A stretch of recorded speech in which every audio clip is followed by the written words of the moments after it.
A reading from the Gospel according to Mark. When Jesus had again crossed over by boat to another side of the lake, a large crowd gathered around him while he was by the lake. Then one of the synagogue leaders named Jairus came, and when he saw Jesus, he fell at his feet. He pleaded earnestly with him, My little daughter is dying. Please come and put your hands on her so she'll be healed and live. So Jesus went with him. A large crowd followed and pressed around him. A woman was there who had been subject to bleeding for 12 years. She had suffered a great deal under the care of many doctors and spent all she had. Yet, instead of getting better, she grew worse. When she heard about Jesus, she came behind him in the crowd and touched his cloak, because she thought, if I touch his clothes, I'll be healed. Immediately, her bleeding stopped. She felt in her body that she was freed from her suffering. At once, Jesus realized that power had gone out from him. He turned around in the crowd and asked, Who touched my clothes? You see the people crowded against you, his disciples answered. Yet you can ask, Who touched me? But yet, Jesus kept looking around to see who had done it. Then the woman, knowing what had happened to her, came and fell at his feet and trembled with fear, told him the whole truth. He said to her, Daughter, your faith has healed you. Go in peace and be freed from your suffering. While Jesus was still speaking, some people came from the house of Jairus, the synagogue leader. Your daughter is dead, they said. Why bother the teacher anymore? Overhearing what they said, Jesus told them, Don't be afraid, just believe. He did not let anyone follow him except Peter, James, and John, the brother of James. When they came to the home of the synagogue leader, Jesus saw commotion with people crying and wailing. He went in and said to them, Why all this commotion and wailing? The child is not dead, but asleep. But they laughed at him.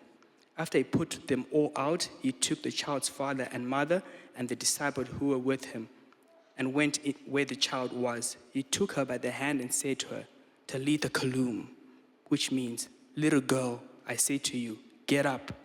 Immediately the girl stood up and began to walk. She was 12 years old. At this, they were all completely astonished. He gave strict orders to not let anyone know about this and told them to give her something to eat. This is the gospel of the Lord. And your word is good news to us. Take a seat. I love this story. My feeling is that for a lot of us, if we're honest, this gospel story is in our top 10 list of gospel stories. You know, like we all know that like prodigal son's number one. Then there's a cross and the resurrection. This is a joke, sorry, don't. Yeah, but we love, like I love this story. I was driving in this morning with my daughter and she said to me, what are you teaching on this morning, Dad? And I said, it's a story about Jairus' daughter. I said, Jairus' daughter was this 12-year-old girl. And she says, like me. And I said, well, hopefully not so much because of the way this story unfolds. And I said, and then Jairus' daughter, like she's daughter of Jairus, who is the synagogue leader. She said, like you. I said, I don't like where this is going.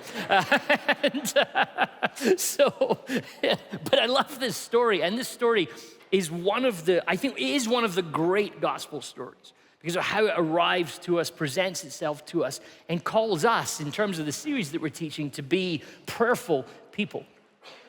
David alluded to it already, actually, when he was leading us in just beautiful sung worship this morning, that last week I used this diagram here to discuss how ultimately what we're saying about prayer is that prayer is about aligning ourselves with God.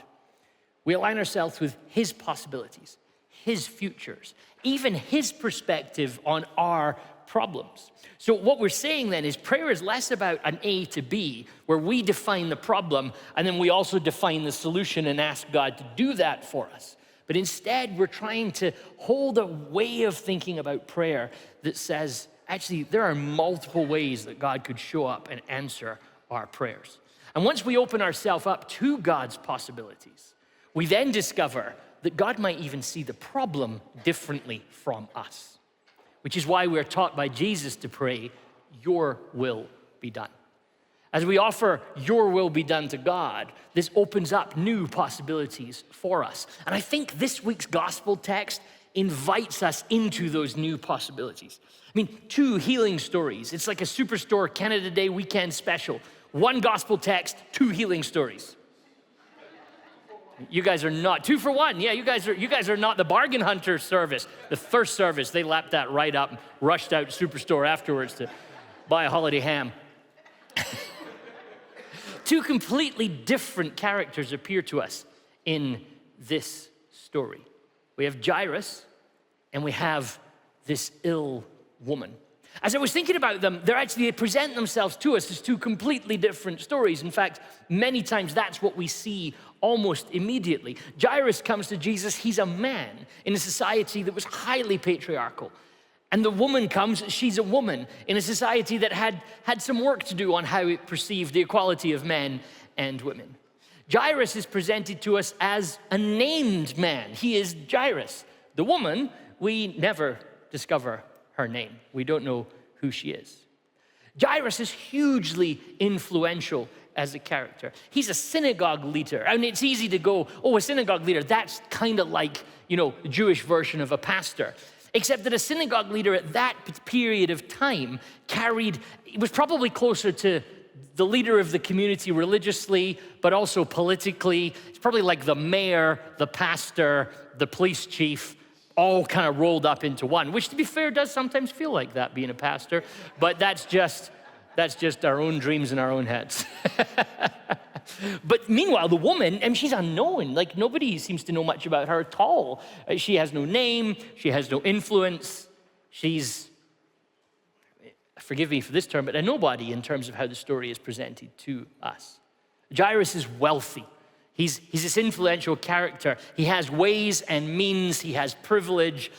He's at the center of the society. The woman is bankrupt, we're told.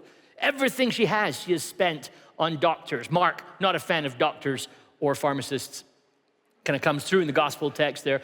One of the great ironies, I think, of the Holy Spirit is that the very next book of the New Testament, Luke, written by a doctor. And I think that's God just having a joke with us. Like Mark's like, doctors, and like, look what comes next. I don't know. I thought that was funny. But again, as you know, after 8 years of being your pastor, what I think is funny and what you think is funny, really different things sometimes. But he wants you to see, Mark's like, look at what's going on here. This woman's got nothing left. She is bankrupt. Jairus is central to religious life, community life. The woman is excluded. Her illness means that she isn't allowed to be around other people. She's risking so much simply being present to this crowd. Jairus is seen. The whole crowd follow Jesus to see what's going to happen at Jairus' house. What's Jesus going to do for Jairus' daughter? And the woman is ignored. She has to fight and push and shove her way, even to the extent that Jesus doesn't even see her to begin with. Who touched me, Jesus asked. So vastly different people that we encounter in this 2-for-1 gospel story of healings. Or are they vastly different? Because as I started to ponder the story, there's another way to look at it. They're both people. One is a person, the other is a person. When we meet them, they both end up at the same place, humbled at the feet of Jesus.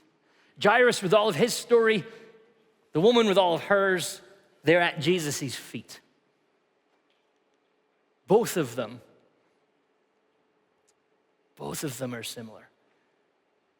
Jairus says to Jesus, my little daughter is sick. Jesus says to the woman, daughter. Like we don't know who her father is. He's not there contending for her as that we can see in the story. And yet Jesus says, you're my daughter. She's Jairus' daughter. You're my daughter. They're both daughters. Both of them have to trust. Jesus says, your faith, your trust, it's the same word in the original language. Your trust has saved you.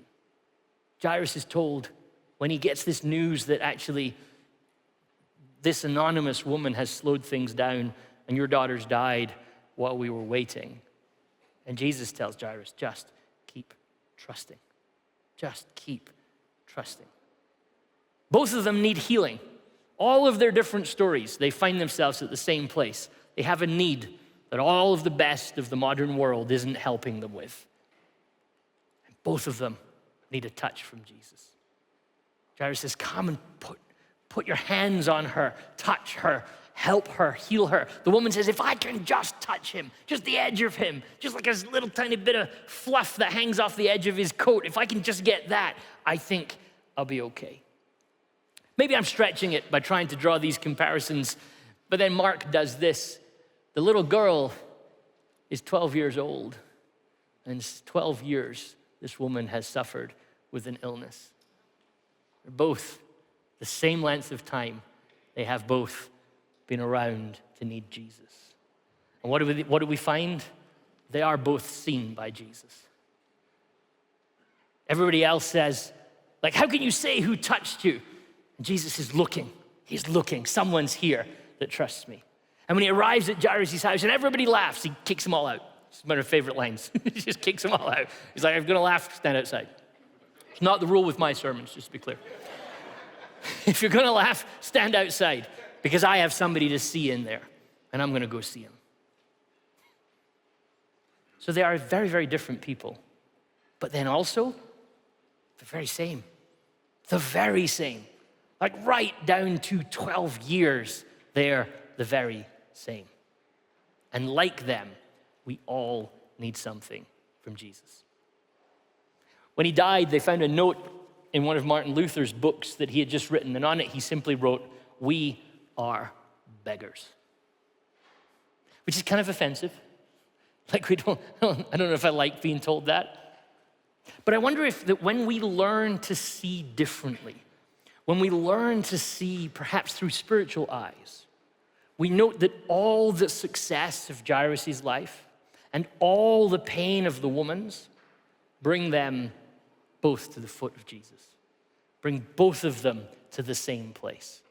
Both asking something from Jesus that they can't get anywhere else. We are beggars, and that's okay.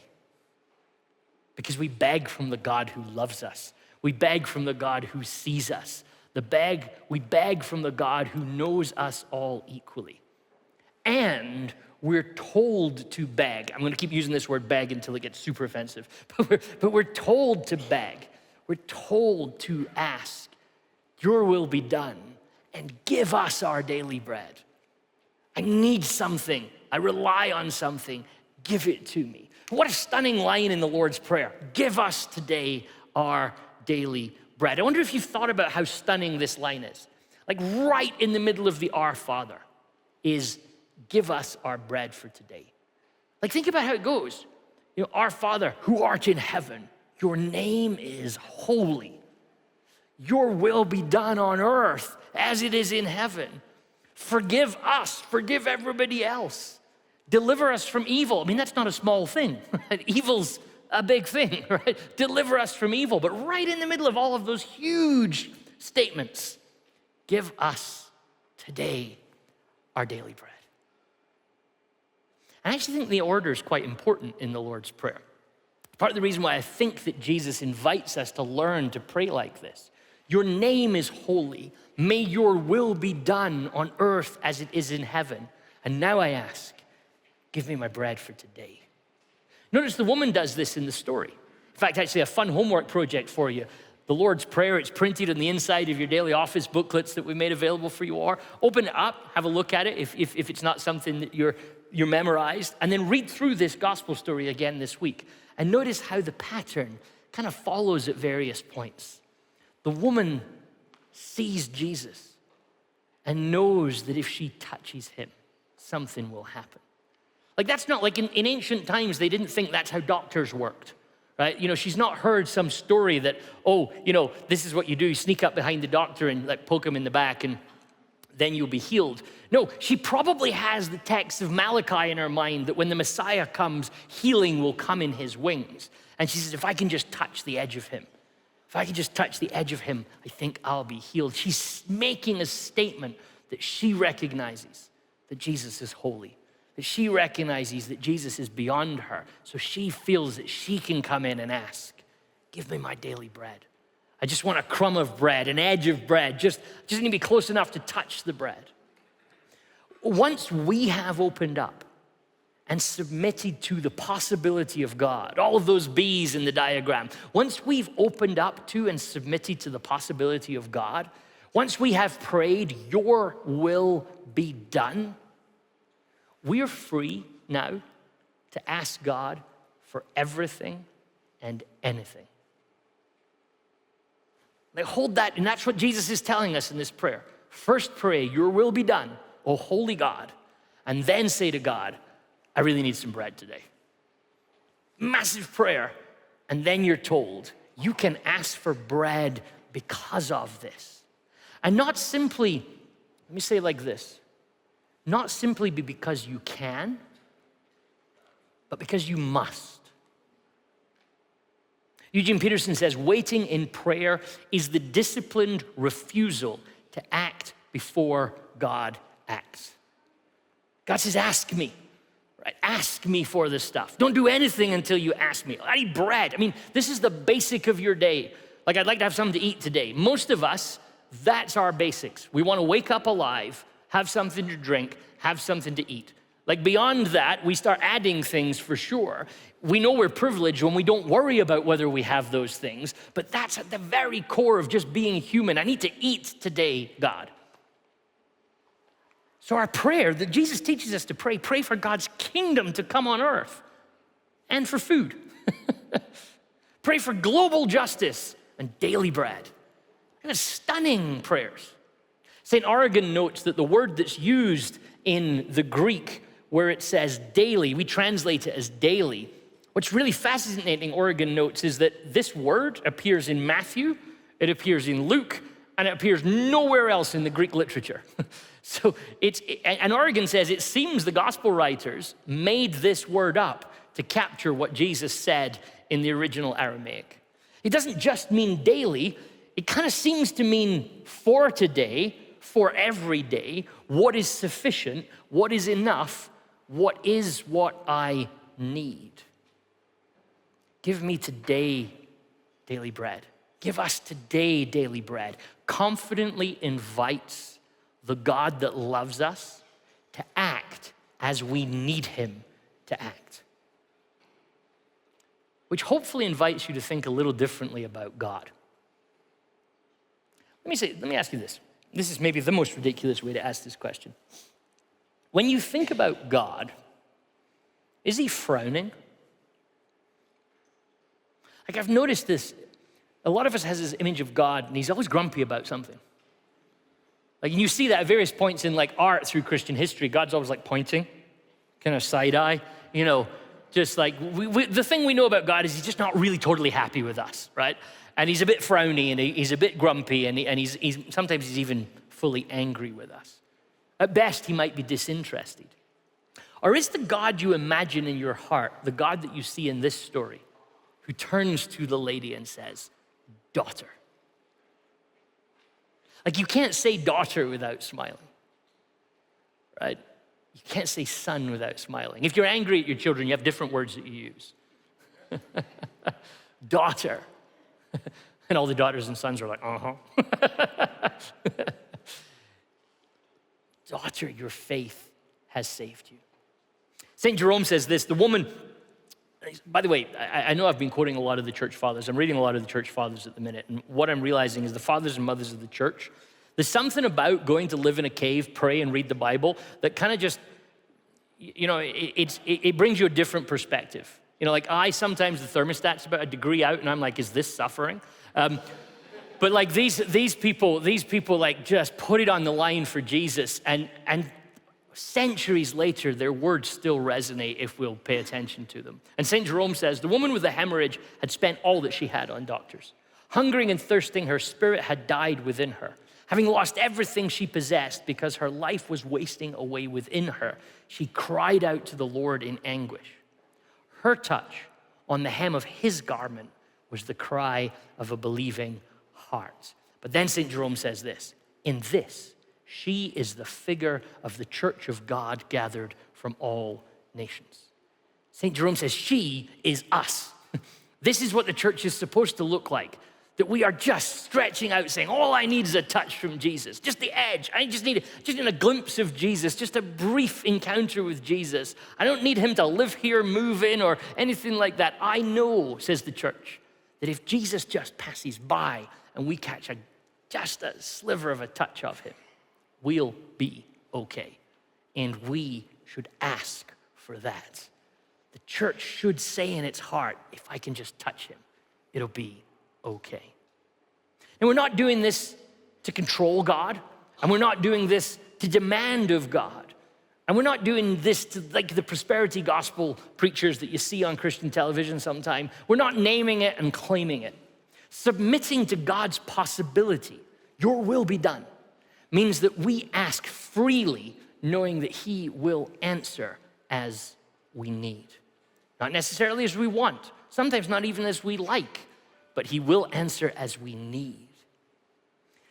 But I found myself wondering if maybe this is where we get in trouble when it comes to prayer. I wonder if we think we understand God's priorities and we understand how God works.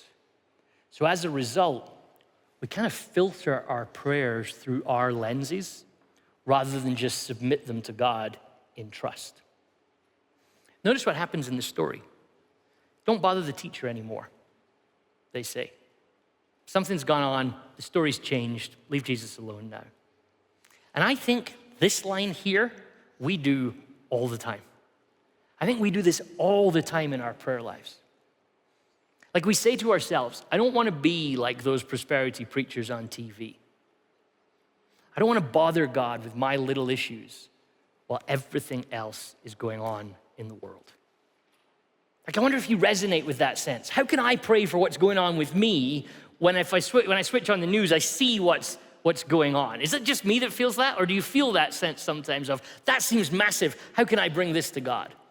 You know, like literally I'm sat this week, like it's July, I want to take my family on vacation, but like anybody that knows anything about planes seems to want to be on strike. And I'm like, I just want to get on a plane, Jesus. And I want to go be with my family. We've all worked hard this year. And like everybody wants my ticket to be more expensive. I mean, how shallow is that, right? I mean, there's a war in Ukraine, right? There's horrendous injustices going on in people's lives. In some parts of the world, weather is driving people out of their homes. And I'm sat going, I'd really like to fly and see some family and maybe some sun. I mean, I know there's sun in Alberta, but like for the whole day. And it seems so ludicrous to even pray about this, but I wonder if you don't do the same thing. I'm not taking that to God. You see what's going on in the world? I can't ask God for bread. I can't ask God for what would bring joy to my heart. I can't bother God with that. Surely he's got enough going on. And we live in this culture of constant worry about not saying the wrong thing and not misstepping. And the problem is the people that should worry about saying the wrong thing seem to keep saying the wrong thing, and the people that shouldn't get quieter and quieter and quieter. And our culture constantly calls us to make sure you ask the right thing. So we only ask God the big stuff, but we don't trust him with the little stuff.